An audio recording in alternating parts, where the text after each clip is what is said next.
Good afternoon. This is Samantha Willen-Weber. I'm the Planning Director for the Town of Clayton, and this is our presentation on the 160D changes that are required by the North Carolina General Statutes that were enabled last year. And we have with us our consultant, Jay McLeod. He is with Stewart, and he will be doing a presentation. I will do some brief introductions. But I appreciate everybody who came in person, and then those of you who are watching us on YouTube. And you can see in your chat function, I will be using my phone and checking all the questions for the chat.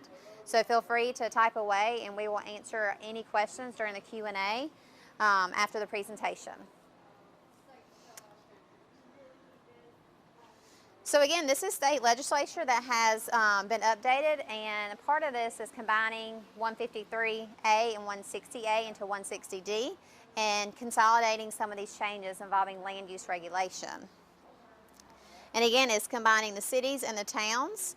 And the deadline, it was January, but due to COVID and some legislation changes, it is now July of 2021. This is our project schedule. We began the project this past April, and we've been working very hard on it ever since. We are currently in the public facilitation process, and right now we are doing our open house and our presentation to the public. And then we will have this on our website. So for everyone to view, this will be on our website. And you will be able to email us with any questions that you have. And also this will be going to Planning Board, recommended for December 15th. That will be a Planning Board recommendation. And then we are planning for this to go to Council for their review and possible adoption on January 19th.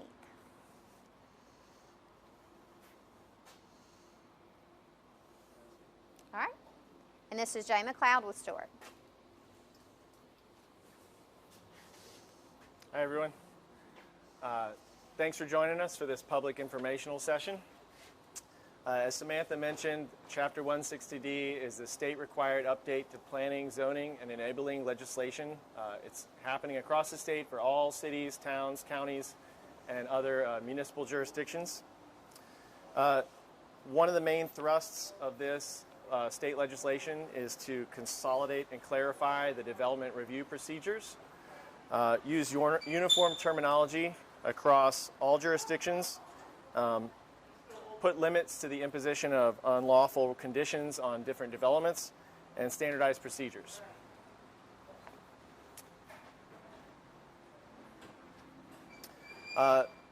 So one of the big things Chapter 160D is doing is ensuring that municipalities and other local jurisdictions like counties are reviewing procedures according to three different types of review. There's administrative review, where you have clear, objective standards that are measurable, and you either meet the standard or you don't, and then you get the permit or you don't, or you revise your plan. That includes most of the things we think of, like zoning permits or sign permits. In some respect, building permits are like that, but this is not about building permits. And also other administrative decisions like the review of plans. There are legislative decisions which are made by elected officials like the town council. These are general policy decisions that are made in the interest of the public, in the best interest of the public, after they're determined to be reasonable. And these are things like rezonings and ordinance amendments. And actually, the amending of the ordinances to be compliant with 160D is an ordinance amendment that is, the same kind of thing that the elected officials, the town council, can do. And then there are quasi-judicial decisions, which are evidence-based decisions. They're kind of like a court of law, essentially. There's a due process. Evidence is presented by competent subject area experts. And then a decision is rendered by a body, either the town council or the Board of Adjustment, usually. And these are based on expert testimony. Now, like I said, one of the thrusts of 160D is to put all of the development review and land use applications in a town or a county into one of these three buckets, essentially. Each one of these buckets has a different level of engagement when it comes to public participation, so access by the public to the decision and having influence on that. Predictability for the applicant, which is important to be fair and predictable for applicants, so they have a good idea of where they stand and how much they can invest and how much risk they're willing to invest in a land use application. That's kind of hinted at in the private sector expense or risk. And then the local discretion involved also varies between the different decision types. And so, for instance, with administrative decisions, you would expect to have the standards clearly written out. You probably know before you even come in the door whether or not your fence is too tall or too short to get a fence permit, or whether your sign is too big or too small to get a sign permit. Those should be quick administrative decisions that happen, and we just make sure everyone's following the rules, and you walk in the door and get your permit and walk out. Legislative decisions involve elected officials weighing the public interest for a particular decision. Those have a high level of public participation, but they have and a high level of local discretion. For quasi-judicial decisions, those are our special use permits and previously conditional use permits and other decisions that involve basically the weighing of evidence by an appointed or elected body in order to determine whether or not it's appropriate in the given conditions on that site to issue a permit. And that's like usually special use permits are like that. They have a higher degree of scrutiny. There's usually a little bit more risk for the private sector because you have to have spend more time presenting evidence and having experts present evidence and possibly even draw up plans. And the local discretion is variable because there is a very prescribed quasi-judicial, almost a judicial process. It's a lot like being in a courtroom. And to kind of elaborate on that further, basically you could have a development application or land use request. It would be either an administrative, legislative, or quasi-judicial, and it would receive differing levels of review. Basically, staff reviews all these, town staff, to make sure that it meets the standards of the application and that it's ready to be reviewed by the respective boards. For administrative decisions, staff looks at the code and sees if your application is above or below the standard, and if it is, you get the permit. If it's correct, you get the permit. If it's not correct, they usually advise you on how to make it in conformance with the code. If an applicant doesn't like the decision or the standard that they've heard, they have an option to appeal that to the Board of Adjustment or to try and change the code by presenting an ordinance amendment. In a legislative decision, the planning board reviews and recommends on the decision to the town council, and then the town council weighs if this decision is in the public interest. And if it is, they, generally speaking, will grant the request, although it's not always as clear-cut as that. And if an applicant doesn't like that decision, they can often appeal that to Superior Court, but usually the courts uphold the local government discretion as long as they follow the procedures that the local government has established and that are in line with the state statutes. In a quasi-judicial decision, there's an evidentiary hearing. In this case, it's often the town council or the Board of Adjustment. And then if an applicant doesn't like that decision, they can usually appeal that to the Superior Court. In the evidentiary hearing, like I said, you have basically findings that an applicant has to affirmatively prove to the reviewing board that they've met, and they do that with subject area experts presenting competent material and substantial evidence.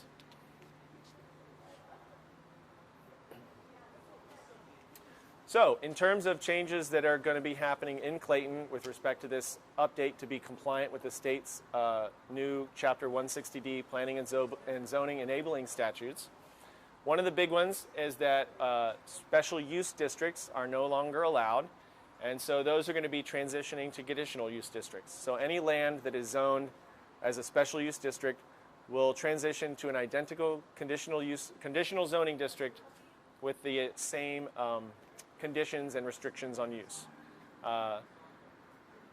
Currently, planned unit developments and other conditional use zoning districts are actually a quasi-judicial process, entangled with a legislative process to a rezoning. That's one of the big things that Chapter 160D sought to eliminate, was to untangle the quasi-judicial process with the legislative process. And so in the future, Clayton's conditional zoning will be done as a legislative process. And that's going to be a good thing overall, I think, because it's going to let the public be more involved and express their opinions more so than if you had a quasi-judicial hearing where the public often is restricted from participating because they are not subject area experts often, or they don't have legal standing to participate. So this is, I think, going to be something that, generally speaking, the people of Clayton are going to be happy about because they can be more involved in conditional zoning requests. A conditional zoning is just like any other rezoning in some respects. It basically creates standards for a new zoning district and applies it to that piece of land. After that happens, the land can continue to be developed or used in accordance with the zoning district that was established. It's a lot like a regular rezoning, except it has very specific conditions and uses restricted to that piece of land.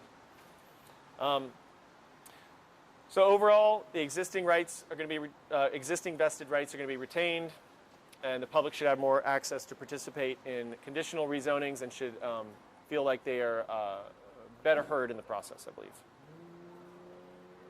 believe. The state legislature has determined that conditional use permits are going to go away. In Clayton, that means we're going to replace that with a special use permit process. It's actually an identical process in Clayton, so it's a quasi-judicial hearing, except in Clayton today, our conditional use permits go to the Board of Adjustment, but our special use permits go to Town Council. Moving forward in the future, we'll only have special use permits, and they'll all be heard by Council, unless Council decides that they want some of them to be heard by the Board of Adjustment or all of them. That's Council's discretion. And then also, as part of this, it's not necessarily required by 160D, but it is to help reduce some of the administrative burden on some of the lighter uses that were identified as conditional use permits, like in-home daycares. Those are just going to go to be permitted with certain design standards to mitigate the impact that those uses have on neighbors. And any valid conditional use permits will just become special use permits with the same conditions and rights, and they won't go away. They'll just transition and be called something different. Another big thing is we're transitioning subdivision to a by right administrative process.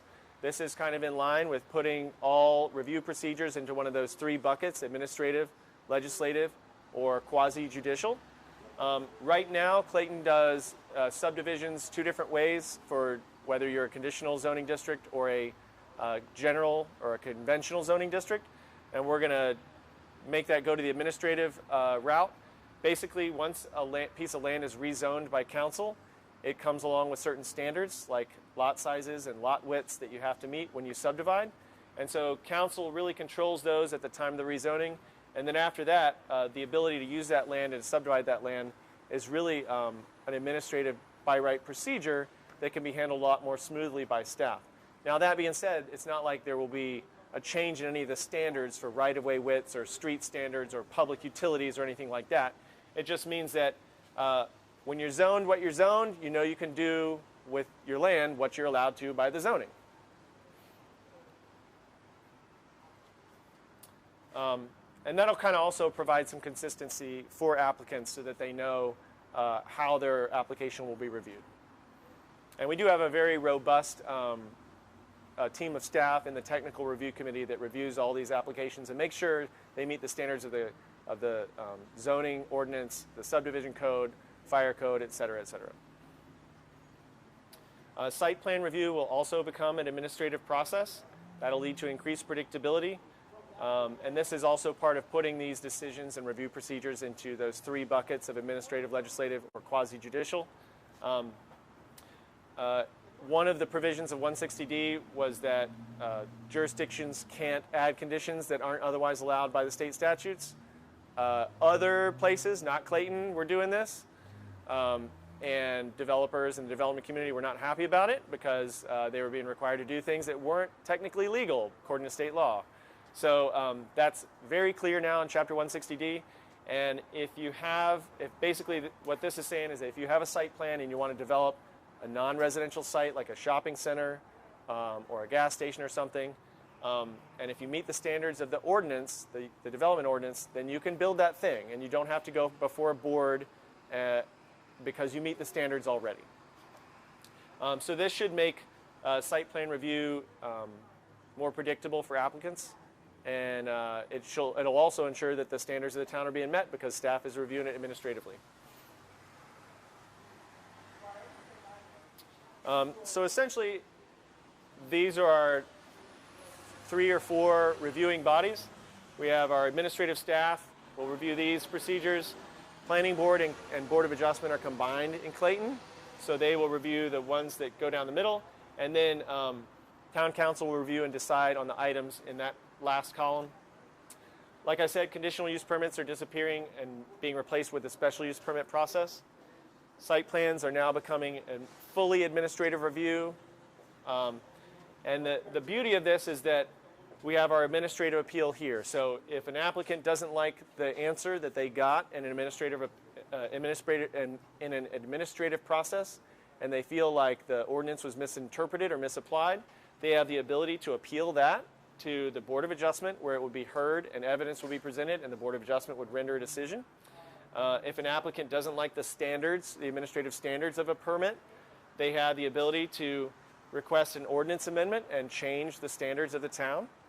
There really is a series of checks and balances built in here, and it should allow for faster review and approval of items that already meet the code and are legal and are desirable. And it also allows a relief valve for people that feel like they maybe have been singled out, or that the standards are not appropriate for their particular site. And then also there's always the variance. A variance is a way to vary the standards, dimensional standards, on any particular site based on conditions that are specific to the land. Like if it has really steep hills, or it's cut through the middle by a stream and the parking needs to be on opposite sides. So there's different procedures here for reviewing different types of land use applications. So those are the big things. I'm just going to kind of run through specifically article by article the smaller things. And like Samantha said, this will be posted on the Planning Department website, the town's website, so people can review this presentation at their leisure and go through it a little bit more slowly, or ask questions of the Planning Department later on. It sounds like a small thing, but realigning all the references in the code to the new state statutes is actually a pretty in-depth procedure, and we also make sure we double check that they are actually applicable and that it's not just a holdover or a misnumbering that has happened as codes have changed, because the state is constantly updating the statutes. We've put in procedures to migrate the conditional use permits and the special use districts and plan developments to their respective new homes. And we relocated some code language to more appropriate sections where it's easier for people to find. It makes it a little bit more user-friendly, but there were not any substantive changes to that language that was relocated. In terms of zoning districts and uses, the conditional use permits were realigned to special use permits. A requirement for a minimum house size was removed because that's consistent with a change to state statutes from a few years ago. Clarified some administrative modifications, so making sure that we have a process for administratively modifying development approvals so that they don't need to go back to a board for a frivolous reason. And then also some minor other alignments having to do with definitions, or like I said before, taking some of the less controversial conditional use permits and just making them permitted by right with standards to mitigate any kind of off-site impacts. In the development standards, we added some standards for alley-loaded homes. This wasn't necessarily mandated by Chapter 160D, but it is going to help alleviate some issues that have already been implemented by conditions previously. So those are now in Article 4, basically just some standards for lot width and setbacks when you have an alley-loaded development. Realign some waivers and informal administrative modifications to the formal variance process.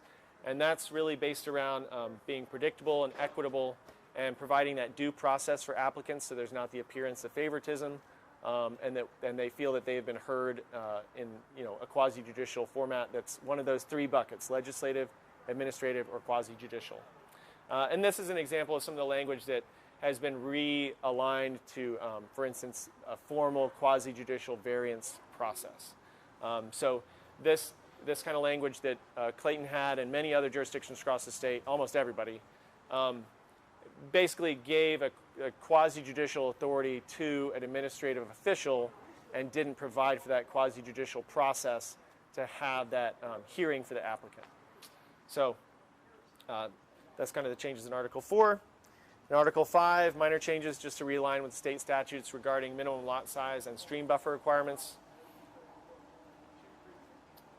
In Article 6, just clarifying something that Clayton was already doing, that the state had limited the amount of fee-in-lieu that for unconstructed improvements to 125%, and realigned the administrative review of subdivisions as well as site plans, which I already talked about. Article 7, like I said, site plans and subdivisions are now administratively reviewed. Clarified the conditional zoning process as legislative. Formerly, it was the planned unit development process, PUD. Clarified the administrative modification standards, like I said before, and then realigned the conditional use permits. In Article 8, there were just some minor definition changes to be consistent with the new statutes. And then just making sure that we have the right definitions for the different review procedures. And I'm going to pass it back to Samantha to kind of wrap us up. And then we'll answer some questions. Thank you, Jay. Again, we got one question in the chat, and it was who do I contact if I have any questions? So you may contact the email address on the screen, planning@townofclaytonnc.org, or you may call us at our main number, 919-553-5002, and you can speak with anyone in the planning department. We'll be happy to help you, or ask for Samantha Woolen-Waver. Samantha W's fine, and they'll know who to send you to. So I really appreciate everybody taking the time to watch us on YouTube and to come out in person, and we'll be happy to take any questions that anyone has. Yes, sir. So you mentioned this earlier before the presentation, but can you go back through the rest of the approval process as to when there's going to be votes and when this could potentially go into effect? Sure.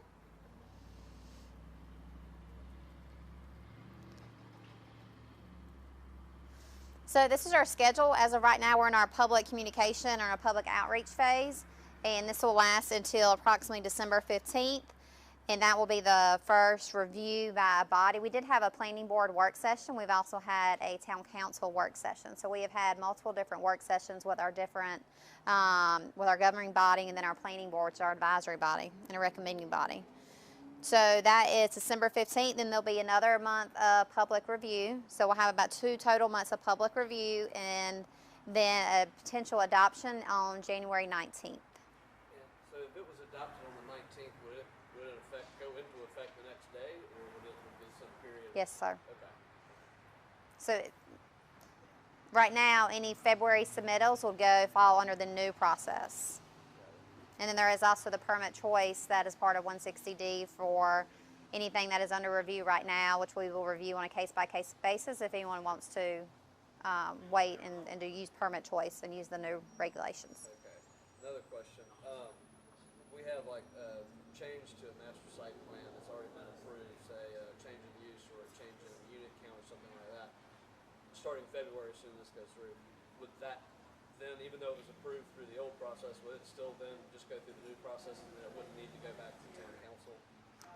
For something like that, anything that may be a major modification is I think what you're referring to, we would have to look at that with our attorneys, but more than likely will be permit choice and the new process. Okay. So we'll have to examine each one of those on a case by case because everyone's going to be so unique. Right. Okay, thank you. Absolutely. Any other questions? Let's see if I got any on here. We had a question from somebody on YouTube. Could you offer specifics as it relates to effects on stream buffers? And if you would please email me at the planning@townofclaytonnc.org, and I will forward your question to the town engineer and our new stormwater engineers, Susan Locklear and Joshua Baird, and they will be able to give you more information about stream buffers. Because that would be Article 5, which is our natural resource article. Thank you for your question. Yes, sir? Are you making any other changes that haven't been mentioned to any of the articles? All of the articles will be available for review on our website, so you'll be able to see them. They are strike through and underlined. Majority of the changes are related to 160D. There are very few changes that are not 160D required. And in 160D, there's some must and there's some may. So there's some changes you have to do and there's some you can choose to do. We are doing obviously all of the must and a couple of the mays.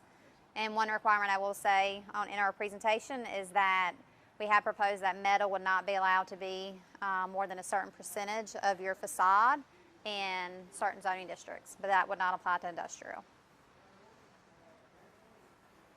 Good question, thank you. See if we got anybody else. Don't see any more. Oh, also, before I forget,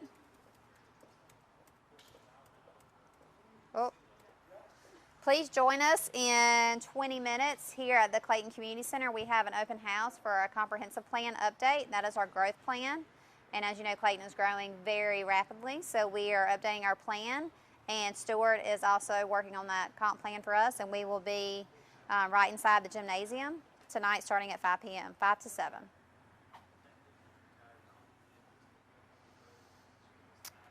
All right. Is everybody good? Thank you. Thank you. Thank you, everybody, for watching.